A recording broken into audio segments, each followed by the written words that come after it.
Welcome to another episode of Go-To Gilbert. I'm Rob Hundley with Chaim Real Estate, your go-to Gilbert guy. I'm here today with Heidi Lee from PRMG Mortgage. Welcome, Heidi. Thank you. Happy to be here. It has been a crazy mortgage market the last couple of months. Interest rates went up, then they went down, then they went back up again, then they went down again. People are saying, there's some chicken littles running around saying, oh, the sky is falling, the market is crashing. Oh my gosh, what do we do? What do we do? Oh my gosh, what do we do? What do we do? Heidi Lee, take it away. Okay, first of all, is the market crashing? No. That's something that I get asked almost every day. Do you think the housing market is crashing? No, I don't. It's easy to pick different aspects of the housing market, and if you're only looking at one part of it, and there might be something negative going on with that part of it, and say, oh my gosh, it's going to crash. Well, yeah, if you're only looking at that part of it, but there's other parts of it that are, other aspects that are doing really well, so if you're watching the news and they're talking and they're saying, are we looking at a crash, pay really close attention to what they're focusing on.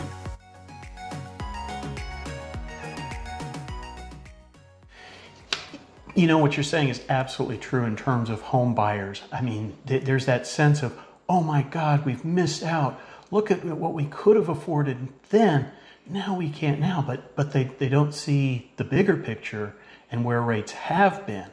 So tell me a little bit more. What do you think a home buyer right now should be doing? Should they go ahead and buy, do you think? Yes, 100%, because what they should be thinking is, a few months ago, I would have had to pay over ask to even compete. Oh. And now I can go and I can take my time. I don't have to panic buy.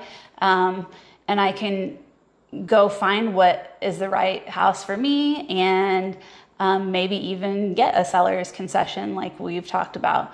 Mm-hmm. So it's absolutely a great time to buy, and focusing on the rate during this time, I think you need to just everybody needs to put that in perspective that, okay, you might be paying a little bit higher rate now than you would have 5 months ago, but 5 months ago you were going to pay 40, 50,000, who knows how much over asking price for a home. So tell me a little bit about how a seller concession with a rate buy down might work for a buyer. Oh, that's actually a great question. In fact, I have a client right now who got a seller concession with a rate buy down. And so a seller can offer a rate buy down as far as they can say a flat amount towards closing, which is nice because or not towards closing, but at closing, it will help the buyer to have a lower rate than where they're currently sitting. So they can do a flat dollar amount, or they can do a percentage. Mm-hmm. You know, and for the seller then, that might be something that they can work with. So they can hold their price a little bit more firm, but then offer a concession for somebody who's not a cash buyer that would make it more affordable for them. Because I think most people today are looking at it from the standpoint of not what's the total amount I'm going to spend, as much as it is what's my monthly interest rate or interest amount going to be. Exactly. And you know, we're seeing that more in the mid to higher range, higher price range homes, because buyers that have purchased homes before have more experience. They understand the difference. Whereas maybe a first-time home buyer that might not make it might be harder for them to wrap their head around, well, what does that actually mean if the seller is willing to buy down my rate? And they may not understand it to the point or to the extent that somebody who's already purchased homes before would. So yeah, we're seeing that kind of on with the higher dollar amount. Well, and that's where somebody like you, as opposed to somebody in a big box mortgage company who's not really necessarily going to take the time to show somebody what all their options are and what the differences would be. to say, wow, there's a significant, there's, for a lot of folks, $200 a month difference is the difference between buying a house and renting for another year. Yeah, absolutely. Look into your crystal ball. Where do you see rates going?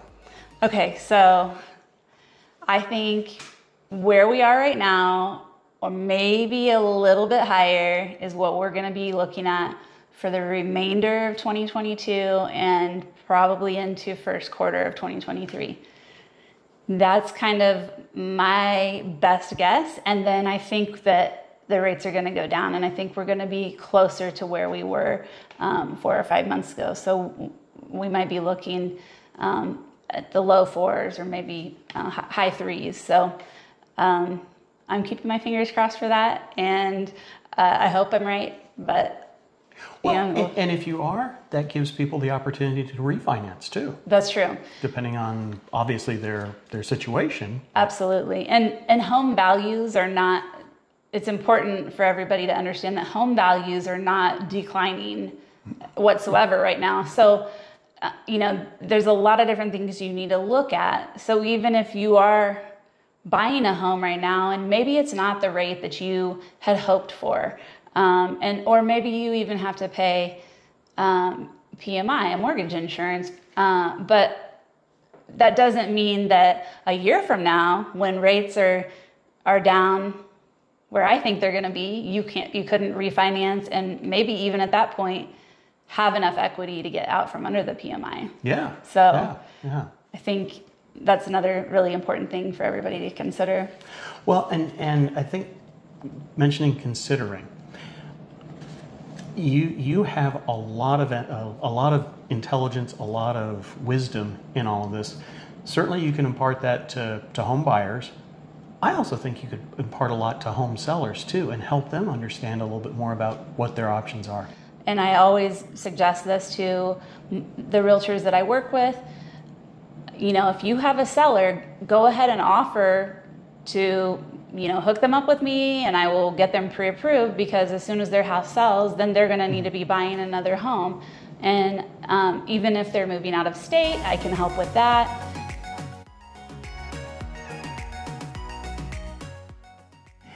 It's important to be able, for both buyers and sellers, to kind of take a step back, take a breath, say, okay, I may not have gotten the best interest rate or the best price on my house, but I've sure gotten a whole lot better interest rate than historically we've had, and I'm still getting a tremendous return on my investment for a seller as well. So I agree.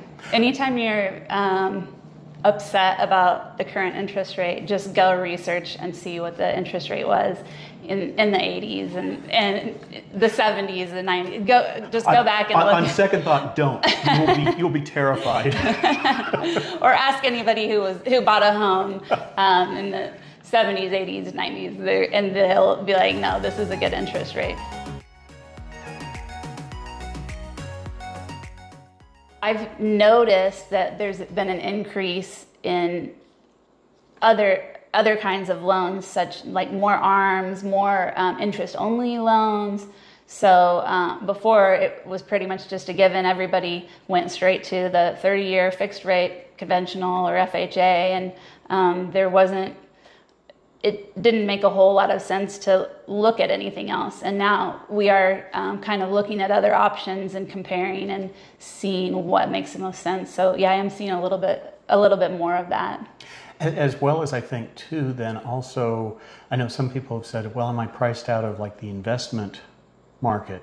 And maybe not. I mean, certainly down here, short-term rentals, Airbnbs are still going very strong. Yes. Well, so in my opinion, if you're a real estate investor, there really isn't a bad time to invest in real estate. I mean, you just might have to change what your strategy is sometimes. But yes, I am still seeing a lot of short-term rental investment loans. I'm still having a lot of people ask for that. There's still people that are Airbnb, and rate is not as much of a factor to them, because they're going to more than make up for that in our market, especially because it is, you know, we do have a pretty good income from tourism, and you know, there's a lot to do in Arizona. So here, the short-term market it's a hotbed. That doesn't hurt that we'll be hosting the Super Bowl in a few months. That does not hurt at all. And if you're looking to buy homes for investment properties near Glendale, there's a reason why there aren't any. How do they get in touch with you? The best way to get in touch with me is on my cell phone, 816-810-7190. Or you can follow me on Instagram at YourMortgageGuyAZ. I also have a YouTube channel, which is also YourMortgageGuyAZ. And you can find me on Facebook the same way. So yeah, easiest way is my cell phone, and they can call or text me. That's going to do it for this episode of Go To Gilbert. Heidi Lee, once again, thanks for stopping in and talking with us. Thank you, it's my pleasure. Helping make sense out of all of this. Keep watching. We produce all sorts of real estate and tips and tricks, ideas about living here in Phoenix and the East Valley. Thanks for watching.